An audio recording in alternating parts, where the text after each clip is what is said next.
እንዴት መጣሽ ነው? ሳሎን ትሆናለህ ብዬ ነበር ስፈልግ አጣሁክ። ከዛ እዚህ መጣሁ። እንኳን መጣሽ። ደብሮኝ ነበር። እዚህ ትንሽ እንቆይና እንገባለን። ምን ሆነክ ነው የደበረ? ምን ተፈጥሮ ነው? አይ በቃ ደብሮኝ ነበር። አንቺ ስትመጪ ቀለል። አረ ቀለድክ ማለት ነው? እኔ እኮ እውነቴን ነው የጠየቅኩ። እውነቴን ነው። አንቺን ሳይሽ ቀለል ይለኛል። አንድ የማመሰግንበት ነገር ይኖረኛል።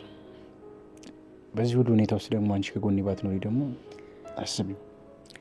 ሁሌም ከጎን ነኝ። እሺ፣ ሲከፋህም ሲደብርህም ሲጨንቅህም እኔን ማናገር ትችላለህ። አውቃለሁ የኔ ፍቅር። አሁን ላይ ብዙ ግራ ያጋቡኝ ነገሮች አሉ። ምናልባት ለመልካም ናቸው ወይ ደግሞ መጥፎ ነገር። ከዚህም የባሰ ነገር ሊፈጠርም ይችላል። ከባድ ነገር ውስጥ እንዳለማ ገብቶኛል። ግን ቆይ